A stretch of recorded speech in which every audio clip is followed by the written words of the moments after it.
Today we're looking at course strategy, how we can play two options on the golf course to have hopefully the same outcome. We're looking to save par. We're out of position, we want to save par. So as you can see, it's not the ideal scenario. On this hole particularly, you want to be down the right half of the fairway, particularly with the flag today on the left hand side, to give us the best opportunity of getting the ball on the green or close to the flag. So option A would be to hit a high draw over the corner of the tree and bend it probably about 15 yards in bend. And you've got to have the elevation to do it as well, and to land it 175 yards. So that would be a 6-iron for me, bending it that way. That's the shot I do. The lie's good enough to take that shot on for me, but I always look at the 70-30 rule. Can I do it 70% of the time? And if so, I would take it on. The only bailout in this scenario would be there's quite a bit of room right. So if I didn't quite pull it off, hopefully the bunkers or the rough around the bunkers would be where the ball would end up. That gives me plenty of green to work with. The bunker shot's not simple because it's a long bunker shot, 40-50 yarder, not great. But it still means probably a bogey at worst. Option B, which would be what I'd probably suggest most, let's say high teen handicaps upwards would have a go at, would be to chip one down the right hand side of the fairway, trying to hit it probably about 100 yards, 120 yards. Leave yourself about a 60-70 yard shot up the green to the flag, because obviously it's 175 to the front of the green, the flag's on probably 10 more yards, and the angle will make it a little bit longer, but leave yourself that kind of 60-70 yard pitch shot, and hopefully get up and down to still save par. Let's go through those options in practicality and how we play them. So the first option, I'm going to use a 7-iron, and I'm going to play a little what I call chippy 7-iron down the right hand side there. So in order to make the ball go shorter, I'm going to take a narrower stance, and I'm going to play much more what I'd call like a wide, stiff swing, and just chip that ball down the fairway. Ball position, if anything, will favour slightly more towards the trail side, but I'm really just trying to keep this right stiff, quite body orientated, and just nurse that ball down the right hand side of the fairway, just like so. Pretty happy with the execution. Just about stayed on the fairway on the right hand corner, and it's gone about the right distance. Again, quite a low tariff shot. I'm quite used to playing them, I'm often in trouble. But it's quite a low tariff shot, and I've got a shot now onto the green. At worst, I should take 5 from there.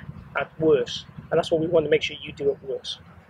Option 2, I'm going to take a 6-iron purely because I need that extra length to get the ball to the flag. Otherwise, I could hit the same club. I can hit the 6-iron for the first one, but again, I'm trying to make sure it's going the right distance. I don't need to lower the trajectory too much. I could hit a wedge probably there if I wanted to, but for me, I think the control element is high with a little chippy one. So the 6-iron, I've got to try and bend it. So the key things for me in bending it, we change the pre-swing. So I'm going to try and aim everything at the left half of that right side green side bunker. And once I've got that aim in place as a normal shot, I'm then going to rotate the club head almost to the flag. So it's going to point pretty much left side of that tree stump in front of me. Then I'm going to take my grip neutral to my body in a different position now relevant to the club face. And from there, I'm going to go ahead and make my normal golf swing. Let's go ahead and do that.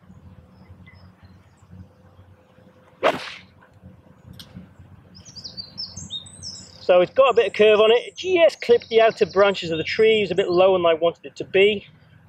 So potentially to make the ball go higher, I could also move the ball forward in the stance a little bit too. It's got the green. Pretty happy with the outcome. Got a little bit lucky because it caught an odd branch tree, but they do say trees are 90% air. And it's there or thereabouts to where I want it to be. So let's go forward and see the next shot and see if we manage to make par with both. So, okay, this is where the layup has left me. I've got 68 yards to go to the flag. Again, the flag is tucked way on the left-hand side. This kind of range, I'm going to try and go pretty much at the flag and try and just get the distance control dialed in. So ideally, if I'm going to miss it, I want to miss it short right, because that's going to give me the easiest putt. So I'm going to try and go at the flag, you know, with the tendency that, you know, if I hit it to slightly to the right side, that's pretty good, okay? So 68 yards, that for me is going to be what I would feel about a chest-high 56-degree wedge with my narrow stance. So I make sure I have a distance control for each position to get the distance control right on the outcome. So let's get into my process and play the shot.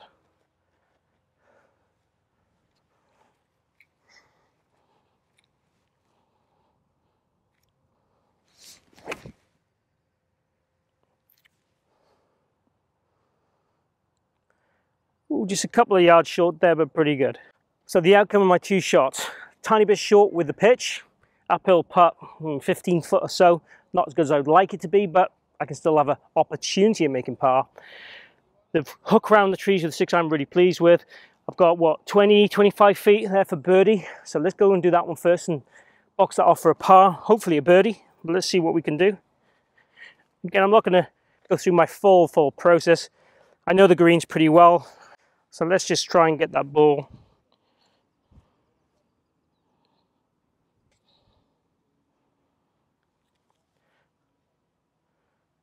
Oh, a tad short, but I'm pretty happy with that. So that's a par with the harder option, option A.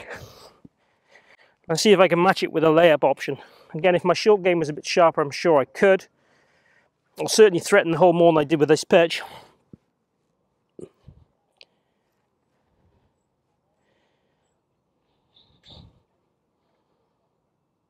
Oh, so par. So par with the harder option, bogey with the more considerate play, if you like, the more layup play. To be honest, it's good to practice this, doing both options. One, it sharpens your short game, but two, it gives you the understanding of the risk versus reward and what you're good at, what you're not so good at. So in the ideal world, to score low, you have to take some risks, but use the 70-30 rule. If you can produce the shot 70% of the time, go for it. And again, look at what would happen if you didn't. Like in this case, the bunkers, not the end of the world. Or if I miss-hit it short, a simple pitch up the green. Or the safe route lane up. Again, look at your in-game scenarios as well. So if you've got a good score going, maybe the more defensive option might be a good play. If you need to get a 5 to win the hole in match play, obviously chip it out.